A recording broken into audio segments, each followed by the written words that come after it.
Today we're talking about water, the most ignored ingredient in coffee, and also the one most likely to make your cup taste like regret. I'm excited because water is the only ingredient that can taste like nothing and still ruin everything, like a silent roommate who eats your leftovers. Coffee is basically water wearing a coffee costume. So if the water is weird, the costume doesn't save it. Exactly. People will buy fresh beans, a grinder, a fancy dripper, then brew with tap water that smells like a hotel hot tub and wonder why it tastes off. So let's settle the main question. Does water really matter? Yes, it affects flavor, extraction, and, if you have an espresso machine, your equipment's lifespan. Let's start with a simple truth anyone can use tomorrow morning. If your drinking water tastes bad by itself, your coffee will taste bad. Coffee can't cover chlorine, metal, or funky pipe flavors. It amplifies them. Room temp taste test too. Cold water hides problems. Yep. If your water tastes fine, cold but weird at room temperature, your coffee will expose it like a lie detector. Okay, now the second layer. Even if water tastes fine, the mineral balance still changes the cup. Right. Water isn't just wet. It's a solvent, and minerals in it help pull flavors out of coffee. Too little mineral content can brew thin or sharp cups. Too much can make coffee dull, chalky, or flat. So it's not pure water equals best coffee. Exactly. The purest water, like distilled or straight RO, often makes coffee taste strangely empty unless you add minerals back. Let's break this into the 4 big water variables that actually matter. 1. Off flavors like chlorine and chloramine. 2. Hardness, mostly calcium and magnesium. 3. Alkalinity, buffering that can mute acidity or keep it balanced. 4. How you store and heat water, because that can add tastes too. The guest is already in professor mode. I'm a fun professor. I'm like a substitute teacher who actually knows the subject but still lets you chew gum. First, chlorine. If you can smell it, it's in the cup. And it doesn't have to smell like a pool. Sometimes it's clean smelling, and people think that's good. In coffee, it's not. So what's the simplest fix for chlorine? A basic carbon filter. Pitcher filter, fridge filter, under-sink carbon. Doesn't have to be expensive. The goal is removing that disinfectant taste and some organic compounds. But then there's chloramine, the sneakier one. Yes, some cities use chloramine because it lasts longer in pipes.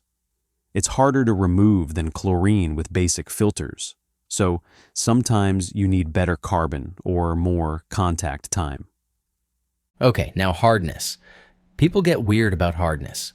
Because it sounds like we're making coffee with rocks. Would you like your latte with extra geology? Hardness is basically minerals that help extraction. Magnesium is especially good at grabbing certain flavor compounds, and calcium contributes too. You don't need to memorize that. Just remember, some minerals equals better extraction and fuller flavor. So why does super soft water sometimes taste sour? Because water with very low minerals can under-extract certain components while still pulling acids fast. You get sharpness without sweetness and structure. And super hard water can taste flat? It can. High hardness plus high alkalinity can mute brightness and make the cup taste heavy or dull, like someone turned the contrast down. Now alkalinity. This is the one people confuse with pH. Yes, pH is how acidic/basic the water is right now. Alkalinity is the water's buffering capacity, how strongly it resists changes in acidity. Coffee has pleasant acids. If alkalinity is too high, it neutralizes those acids and flattens the cup.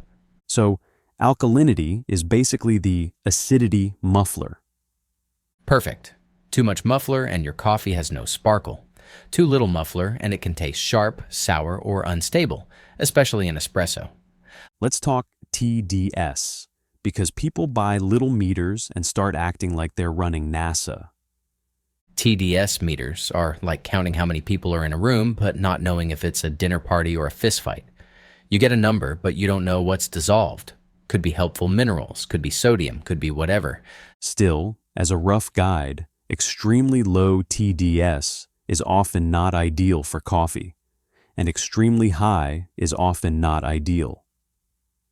Moderate is the happy zone. Exactly. Moderate is boring, and boring is delicious. Now let's hit the types of water question. Tap, filtered, RO, bottled, distilled. Tap water is a mystery box. Could be great, could be the reason you hate your life at 6 a.m. Filtered tap is the easiest upgrade for most people. Yep, if you do nothing else, filter out chlorine and improve taste. That alone can make a dramatic difference. Reverse osmosis is where people think they've solved everything. RO is great when tap water is brutal, but RO output is often too stripped for coffee unless it's remineralized. People brew with straight RO and think the beans are the problem. Nope, it's the empty water. Distilled is the same issue.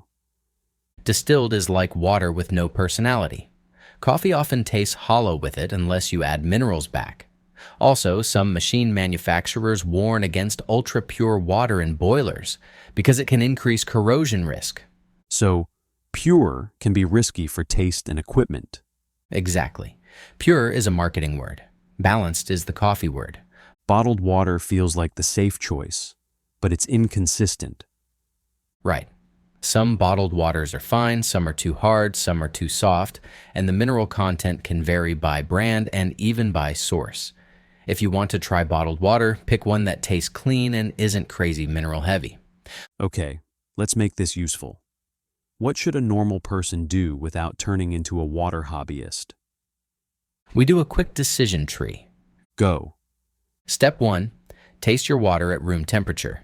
If it tastes off or smells like chlorine, use a carbon filter and retest. And if filtered water makes the coffee noticeably better, you're done. Exactly. You just won. Enjoy your life. If coffee is still meh, step 2 is compare two waters. Brew the same coffee with your filtered water and with a decent bottled spring water. Keep everything else identical. If the cups taste different, you've confirmed water is a major variable. And if they taste the same, congratulations. You can stop thinking about water and focus on grind, ratio, and technique. Now the espresso people. They're sweating right now because their machines are expensive. Espresso folks have two problems, taste and scale. If your water is hard, you'll build scale in boilers and valves. If your water is too soft or too low in alkalinity, you can increase corrosion risk depending on the machine. So what's the practical advice for espresso without scaring people? If you have hard water, don't ignore it. At minimum, use water appropriate for espresso machines, either a proper filtration/softening solution or a known good brew water. Scale is not a maybe, it's a when. And for pour-over drinkers? Taste is the main concern. You still don't want extreme water, but you're not risking a boiler full of limestone.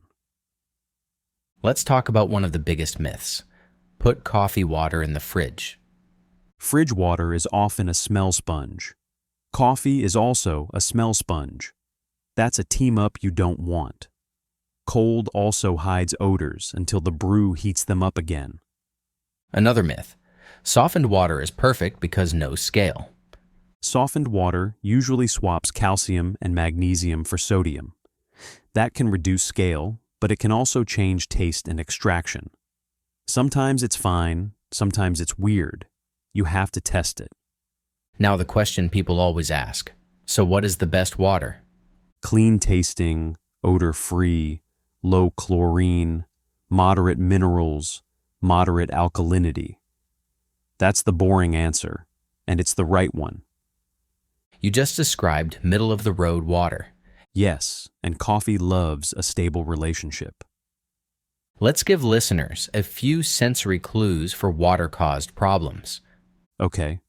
If coffee tastes flat and dull, even when you brew it right, your alkalinity might be high, or your minerals might be pushing too heavy. If coffee tastes sharp, thin, sour-leaning, or hollow, minerals might be too low. If coffee tastes like plastic, pool, Band-Aid, or chemical clean, chlorine/chloramine are suspects. And if it tastes metallic? Could be plumbing, could be mineral imbalance, could be water heater issues. That's when a filter helps, but sometimes you need to test your water or try a different source.